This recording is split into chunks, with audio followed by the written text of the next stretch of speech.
Hello दोस्तों, आज का लेसन है अपना 4 एनसीईआरटी हिस्ट्री कक्षा 6 की। हमारा लेसन का नाम है क्या बताती है हमें किताबें और कब्रें।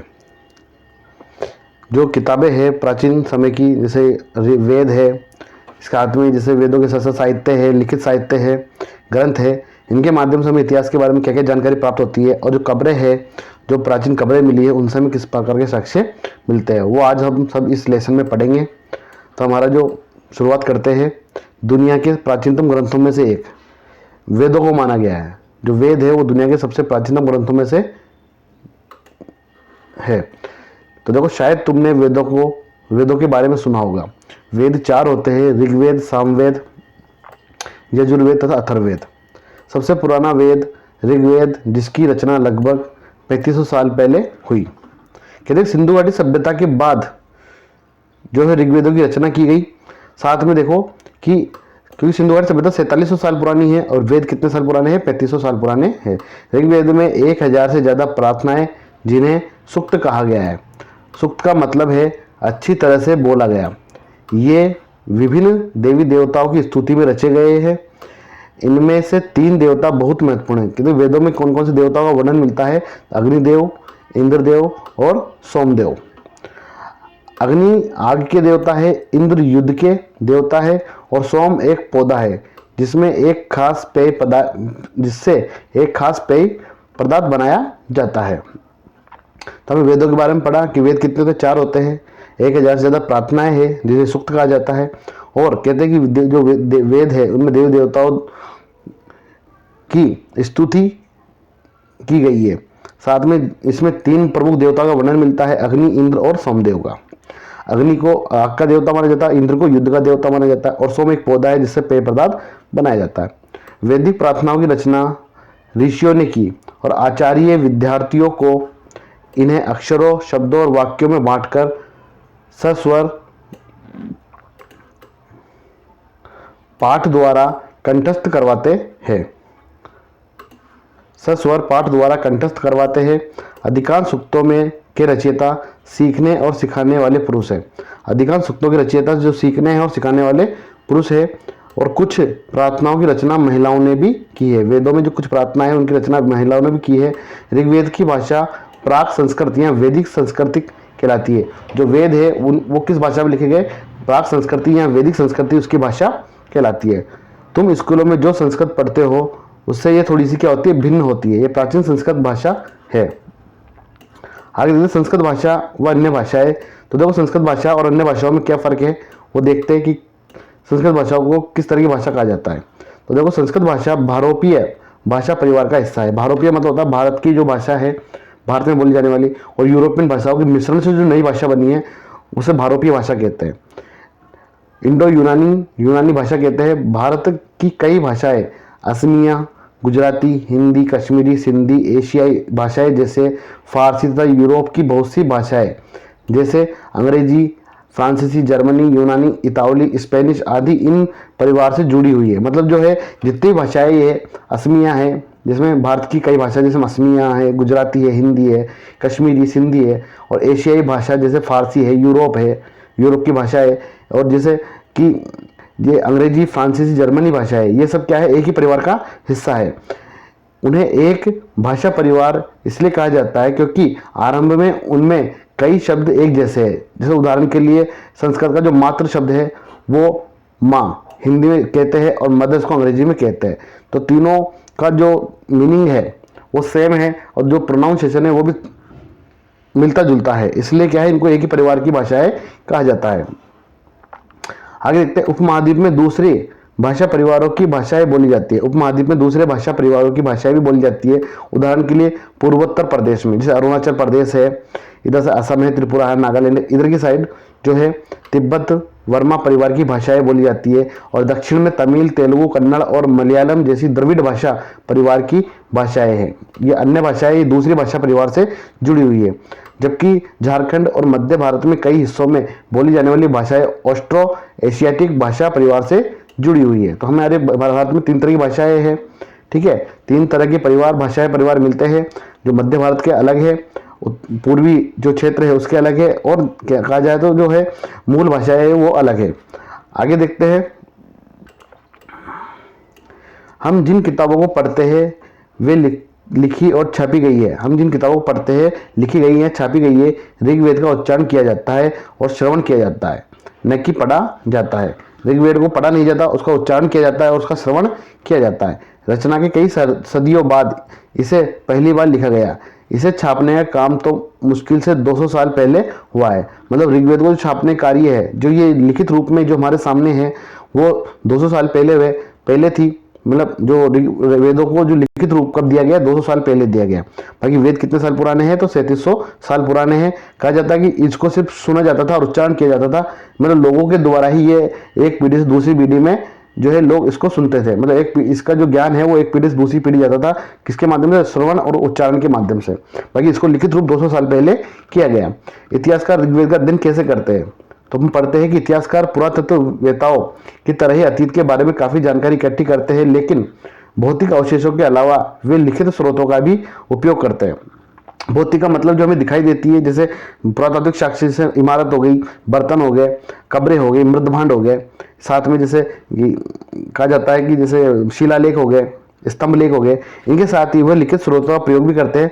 इसमें देखो कि ऋग्वेद के कुछ सूक्त वार्तालाप के रूप में है। वार्तालाप मतलब जैसे दो व्यक्ति के बीच में जो बातें होती है, उस तरह से जो वार्तालाप के रूप में ऋग्वेद की कुछ रचनाएं हैं वो वार्तालाप के रूप में, मतलब कहानी के रूप में, दो लोगों के बीच होने वाले कम्युनिकेशन जो है, सूचनाओं का आदान प्रदान किया जाता है, उस तरह के रूप में देखी गई है। विश्वामित्र नामक ऋषि और देवियों के रूप में पूजित दो नदियां व्यास और सतलज के बीच यह संवाद एक ऐसे सूक्ष्म सूक्त का अंश है। मतलब जो है ऋषि मुनि द्वारा जो नदियों से और देव देवताओं से जो बात की जाती है, उसके बातों का उसमें क्या दिया जाता है, वर्णन किया जाता है। ये कुछ पांडुलिपियां हैं जो हमें प्राचीन समय की मिली है, जो कश्मीर में पाई गई थी। तो देखो ये ऋग्वेद की पांडुलिपि का एक पन्ना है जो बुर्ज वृक्ष की छाल पर लिखी, जो हमने 6 क्लास के एनसीईआरटी में पढ़ा है पिछले अध्याय में, कि बुर्ज वृक्ष की छाल पर लिखी यह पांडुलिपि कश्मीर में पाई गई और लगभग 150 वर्ष पहले ऋग्वेद को सबसे पहली बार छापने के लिए इसका उपयोग किया गया है। आगे देखते हैं, ये एक तरह से वर्णन है जो दो विश्वामित्र और नदियों के बीच में होने वाली वार्तालाप को दिखाया गया है।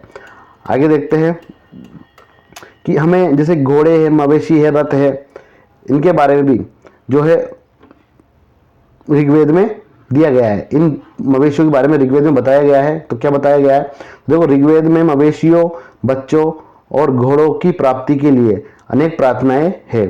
घोड़ों को लड़ाई में रथ खींचने के समय काम में लाया जाता था और इन लड़ाइयों में मवेशी जीत कर लाए जाते थे। मतलब पहले जो था पशुओं को धन माना जाता था और अधिकांश लड़ाइयाँ पशुओं के लिए भी होती थी।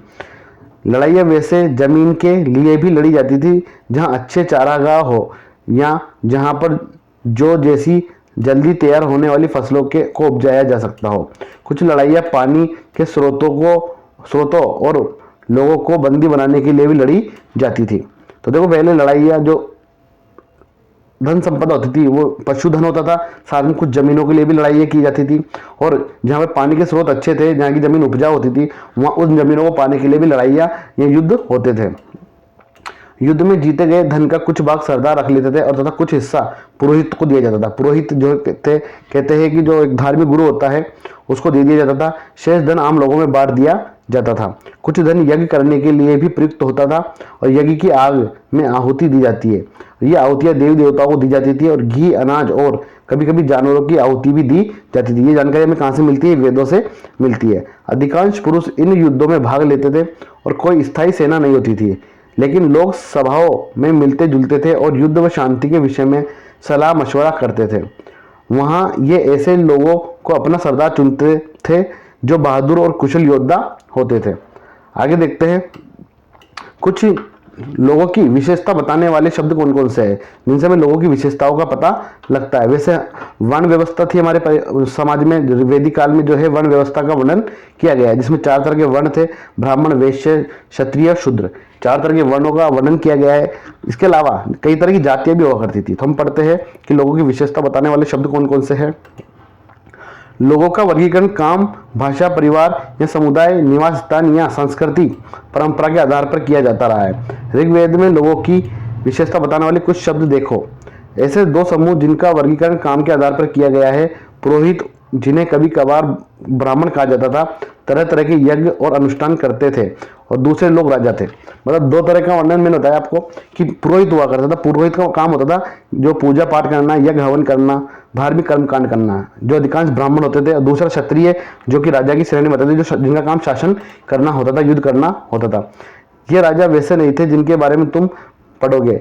ये न तो बड़ी राजधानी और महलों में रहते थे, और न ही इनके पास सेना होती थी, नहीं ये कर वसूलते थे। प्राय राजा की मृत्यु के बाद उसका बेटा अपने आप ही शासक नहीं बन जाता था। मतलब जो था कि जो वैदिक काल में जो शासन था वो लोकतंत्र नहीं था, गणतंत्र था। मतलब जो है जनता द्वारा ही जो है अपना राजा चुना जाता था। राजा की मृत्यु के बाद जो है उसका बड़ा पुत्र, ज्येष्ठ पुत्र शासक नहीं बनता था, और जो जनता द्वारा ही दूसरा राजा चुनने का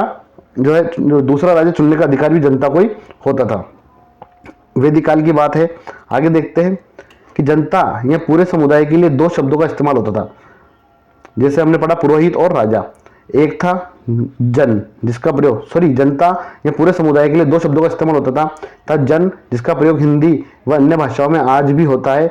जन का मतलब होता है कि व्यक्ति, एक व्यक्ति को क्या कहा जाता है, जन कहा जाता है। तथा दूसरा विष, जिसे वैश्य शब्द से निकला है। इस विषय पर तुम आगे देखते हैं कि ऋग्वेद में विष और जनों का नाम मिलता है।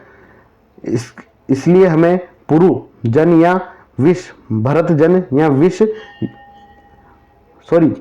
ऋग्वेद में विष और जनों के नाम मिलते हैं। इसलिए हमें पुरुजन या विष, भारत जन या विषु, यदुजन या विष जैसे कई उल्लेख मिलते हैं। मतलब जो है एक से अधिक लोगों का जो समूह होता था उसको कहा जाता था विष, ठीक है ना, और एक व्यक्ति को कहा जाता था जन। तो ये जो है समाज में लोगों के लिए हमें दो शब्द मिलते हैं, जन और विष।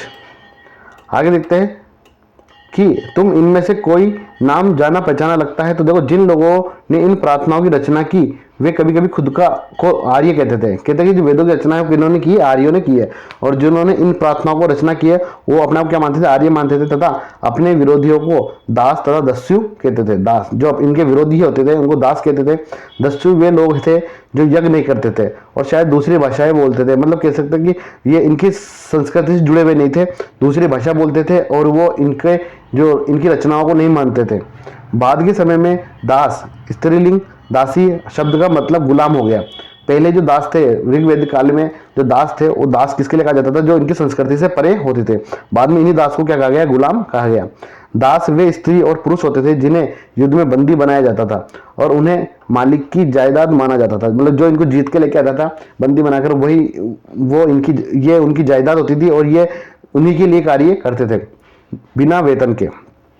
जो भी काम मालिक चाहते थे वह उन्हें सब करना पड़ता था। जिस युग में उपमहाद्वीप के उत्तर पश्चिम में ऋग्वेद की रचना की हो रही थी, उत्तर पश्चिम में उत्तर पश्चिम में ऋग्वेद की रचना, उत्तर पश्चिम का क्षेत्र मतलब सिंध प्रदेश जो है उत्तर पश्चिम का क्षेत्र कहलाता है। उत्तर पश्चिम में ऋग्वेद की रचना हो रही थी, उसी समय दूसरी जगहों पर एक अलग तरह का विकास हो रहा था।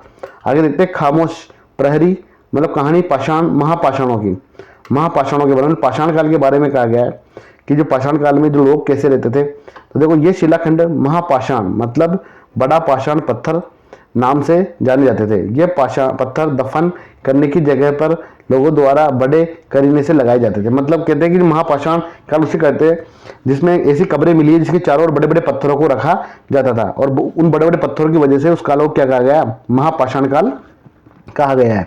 महापाषाण कब्रें बनाने की प्रथा लगभग जो है कब्रें होती थी उसके चारों ओर बड़े बड़े पत्थर रखे जाते थे। जिस काल में ये इस तरह की कब्रें बनाई जाती थी उस काल को महापाषाण काल कहा जाता था। और ये जो कब्रें बनाने की प्रथा लगभग 3000 साल पहले शुरू हुई। यह प्रथा दक्षिण भारत, उत्तर पूर्वी भारत और कश्मीर में प्रचलित थी। कुछ महत्वपूर्ण महापाषाण पुरा स्थल जो है मानचित्र 2 में दिखाए गए। अभी देखते हैं कुछ समय बाद। कुछ महापाषाण जमीन के ऊपर ही दिख जाते हैं और कुछ महापाषाण जमीन के भीतर होते हैं। तो देखो, ये कब्र है आपके सामने। तो इस कब्र को देखो कि ये जो बीच में कब्र बनी हुई है उसके चारों ओर बड़े बड़े पत्थर लगे हुए हैं, ठीक है। आगे देखते हैं, कई बार पुरातत्वविदों को गोलाकार सजाए हुए पत्थर मिले हैं, कई बार अकेला खड़ा हुआ पत्थर मिलता है। ये ही एकमात्र प्रमाण है जमीन के नीचे कब्रों को दर्शाते हैं। आगे देखते हैं कि महापाषाणों के निर्माण के लिए लोगों को कई तरह के काम करने पड़ते थे। हमें जो कार्य की सूची में बनाई गई है, मतलब पत्थरों को लाना, उनको मतलब कब्रों को बनाने के लिए उनको एक जगह सेट करने के लिए खुदाई करना, और शिलाखंडों को ढोकर और पत्थरों को तराशना, डिजाइन देना, ये सारे काम उनको करने पड़ते थे। इन कब्रों में कुछ समानताएं है, मतलब इन कब्रों में कुछ समानताएं जो जगह जगह हमें महापाषाण कालीन कब्रें मिली है, उनमें कुछ समानताएं ये है कि सामान्यतः मृतकों की खास किस्म की मिट्टी के बर्तनों में के साथ दफनाया जाता था। मतलब मृतकों को खास किस्म की मिट्टी के बर्तनों के साथ दफनाया जाता था, जिन्हें काले लाल मिट्टी के बर्तन, मतलब ब्लैक एंड रेड वेयर के नाम से जाना जाता था। मतलब इनके साथ कुछ बर्तन भी दफनाए जाते थे जो कि काले और लाल मिट्टी से बने होते थे, और उन्हें ब्लैक एंड रेड वेयर भी कहा जाता था। इनके साथ ही मिले हैं लोहे के औजार और हथियार, घोड़ों के कंकाल और सामान तथा पत्थर और सोने के गहने भी हमें इनके साथ मिलते हैं। मतलब इन कब्रों की कुछ समानताएं क्या है? कुछ समानताएं ये है कि इन कब्रों में कुछ न कुछ जो डेड बॉडीज होती थी, जो मृतक का शव होता था, उसके साथ कुछ न कुछ सामान या उनके जानवर या कुछ औजार गहने, ये सब भी क्या दफनाए जाते थे। क्या हड़प्पा के शहरों में लोहे का प्रयोग होता था? तो ये तो अपने लिए क्वेश्चन की बात है कि हड़प्पा सभ्यता में हमें लोहे के अवशेष नहीं मिलते हैं, उसको कांस्य युगीन सभ्यता कहते हैं। जो है हड़प्पा सभ्यता, उसको कांस्य युगीन सभ्यता कहते हैं, इसलिए हड़प्पा सभ्यता में लोहे के अवशेष नहीं मिले, हमें कोई प्रमाण हमें देखने को नहीं मिलता है। आगे देखते हैं, ये कुछ अवशेष है कि महापाषाण कब्रों से मिले हुए कुछ अवशेष। जो महापाषाण कब्रें उनको खुदाई की गई तो देखो कई सारे अवशेष मिले हैं। बाई और घोड़े के लिए समान, ये देखो बाई और जो है घोड़े के लिए समान है इधर वाला, साथ में देखो नीचे बाई और कुल्हाड़ी है, ये कुल्हाड़ी है, और साथ में जो एक कटार भी दी गई है जिसे हथियार के रूप में दिखाया गया है। आगे देखते हैं, लोगों की सामाजिक असमानताओं के बारे में पता करना। सामाजिक असमानताओं के बारे में पता करने के लिए हमें किन किन चीज़ों की जरूरत पड़ती है? तो देखो पुरातत्वविद यह मानते हैं कि कंकाल के साथ पाई गई चीजें मरे हुए व्यक्ति की ही रही होगी। भाई जो कंकाल है उसके साथ जो चीजें पाई गई है, पुरातत्वविद उसको मानते हैं, कहीं लिखित प्रमाण नहीं मिला, लेकिन जब कब्रों के साथ ये चीजें मिलती है तो ऐसा मानते हैं पुरातत्वविद कि शायद ये चीजें इसी व्यक्ति की है और इसी व्यक्ति के साथ इसको दफना दिया गया है। कभी कभी एक कब्र की तुलना में दूसरी कब्र में ज्यादा चीजें मिलती है, तो इससे मतलब ये होता है कि असमानता, सामाजिक असमानता। भाई कोई धनी व्यक्ति मरता है तो उसके साथ ज्यादा चीजें लोग दफनाते हैं, और कोई गरीब व्यक्ति मरता है तो उसके साथ कम चीजें होती है। जिन कब्रों में कम वस्तुएं मिली है वो निम्न कोटि का व्यक्ति माना गया है, और जिनके साथ सोने चांदी के आभूषण मिले हैं तो उसको धनी व्यक्ति माना गया है, और जिसके साथ हथियार मिले हैं उसको एक सैनिक के रूप में माना गया है। तो देखो ब्रह्मगिरी की खोजें, यहाँ एक व्यक्ति कब्र में 33 सोने के मनके और शंख पाए गए, और दूसरे कंकालों के पास सिर्फ कुछ मिट्टी के बर्तन ही पाए गए थे। तो ये क्या है, सामाजिक असमानताओं के बारे में बताता है हमें। जिन लोगों की कब्रों में सोने के आभूषण सिक्के पाए जाते हैं या मनके पाए जाते हैं, कीमती पत्थर पाए जाते हैं, वो एक तरह से धनी वर्ग में गिना जाता है। मतलब जो समाज है वो भी कई भागों में विभाजित था, सामाजिक असमानताएं फैली हुई थी उस समय। यह दफनाए गए लोगों की सामाजिक स्थिति में भिन्नता को दर्शाता है कि कुछ लोगों के कब्रों में तो मिट्टी के बर्तन मिले, कुछ लोगों की कब्रों में हमें सोने और कीमती मनके मिले हैं। कुछ लोग अमीर थे तो कुछ लोग गरीब, कुछ लोग सरदार थे तो कुछ लोग अनुयायी थे। तो क्या कुछ कब्रगाह खास परिवार के लिए होती थी? तो मतलब कुछ कब्रों को खास परिवारों के लिए मानते हैं। आज भी जो है हम कई सारे दुर्ग या राजवंश पढ़ते हैं तो उनके खुद के जो है पर्सनल जो है कब्रगाह होते हैं, और वहां पर उनकी समाधियां बनाई जाती है। जितने भी राज परिवार के लोग हैं उनकी समाधियां एक ही जगह होती है। उसी प्रकार क्या खास कब्रगाह खास परिवार के लिए होती थी? तो देखो कभी कभी महापाषाणों में एक से अधिक कंकाल मिले हैं, और यह दर्शाते हैं कि शायद एक ही परिवार के लोगों को एक ही स्थान पर अलग अलग समय पर दफनाया गया था, और बाद में मरने वाले लोगों को पोर्ट होल के रास्ते कब्रों में लाकर दफनाया जाता था। ऐसे स्थान पर गोलाकार लगाए गए पत्थर या चट्टान चिन्हों का काम करते थे, जहां लोग आवश्यकता अनुसार शवों को दफनाने दोबारा आ सकते हैं। मतलब जो पत्थर रखते थे ये इसलिए रखते थे ताकि इनको ये पता लग सके कि भविष्य में अगर कोई भी इस परिवार का व्यक्ति कोई मरता है तो उसको यहीं पर दफनाना है। ये पत्थरों को निशानी के तौर पर भी लगाते थे। इनाम गांव में एक विशिष्ट व्यक्ति की कब्र। तो इनाम गांव में हमें क्या मिलता है? तो इनाम गांव की खोजें, तो यह भीमा की सहायक नदी घोड़ के किनारे एक जगह है, जहां पर इस जगह पर 3600 से 2700 साल पहले लोग रहते थे, और यहाँ वयस्क लोगों को प्राय गड्ढे में सीधा लिटाकर दफनाया जाता था। उनका सिर उत्तर की ओर होता था और कई बार उन्हें घर के अंदर ही दफनाया जाता था। मतलब हमें कई सारे साक्ष्य ऐसे मिलते हैं जहां पर जो है कई सारी कब्रें घर के अंदर ही देखने को मिलती है, घर के आंगन में देखने को मिलती है। ऐसे बर्तन जिनमें शायद खाना और पानी हो, दफनाए गए शव के पास रख दिए जाते थे। एक आदमी को 5 कमरों वाले मकान के आंगन में 4 पैरों वाले मिट्टी के एक बड़े से संदूक में दफनाया गया था और बस्ती के बीच में बसा यह घर गांव में सबसे बड़े घरों में से एक था। मतलब कहते हैं कि जो अब देखो बस्ती में पूरे गांव में मतलब सबसे बड़ा घर था ये और बीचों बीच था। इसका मतलब ये कहीं कहीं ये शासक वर्ग से रिलेटेड हो सकता है। तो एक आदमी था जिसको 5 कमरों वाले मकान में मतलब उसको आंगन में दफनाया गया और साथ में क्या है उसको एक संदूक के अंदर दफनाया गया था। और ये जो गाँव था, ये जो मकान था, ये गाँव में सबसे बड़ा था। इस घर में एक अनाज का गोदाम भी था। शव के पैर मुड़े हुए थे। तो देखो क्या बताते हैं हमें कंकालों के अध्ययन के बारे में भी। कंकाल हमें क्या क्या बताते हैं इसके बारे में पढ़ते हैं। छोटे आकार के आधार पर एक बच्चे के कंकाल को आसानी से पहचाना जा सकता है, लेकिन एक बच्चे और एक बच्ची के कंकाल के बीच कोई बड़ा फर्क नहीं होता। क्या हम यह पता लगा सकते हैं कि कंकाल किसी पुरुष का है या स्त्री का? कभी कभी लोग कंकाल के साथ मिले सामानों के आधार पर अंदाजा लगाते हैं। उदाहरण के लिए यदि कंकाल के साथ गहने मिलते हैं तो कई बार उसे महिला का कंकाल मान लिया जाता है, लेकिन ऐसे समझ के साथ समस्याएं हैं। अक्सर पुरुष भी आभूषण पहनते थे कि उस समय पुरुषों को भी आभूषण पहनने का शौक होता था।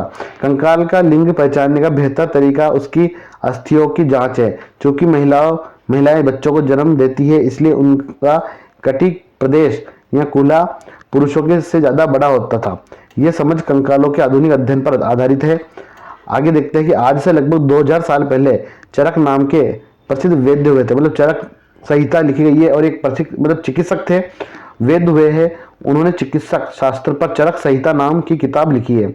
वे कहते हैं कि मनुष्य के शरीर में 360 अस्थियां होती है और यह आधुनिक शरीर रचना विज्ञान की 206 हड्डियों से काफी ज्यादा है।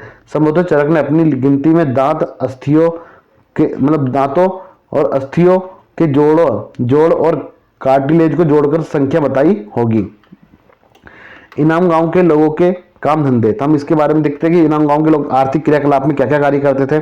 तो इनाम गांव के पुरातत्वविदों को गेहूं, जौ, चावल, दाल, बाजरा, मटर और तिल के बीज मिले हैं।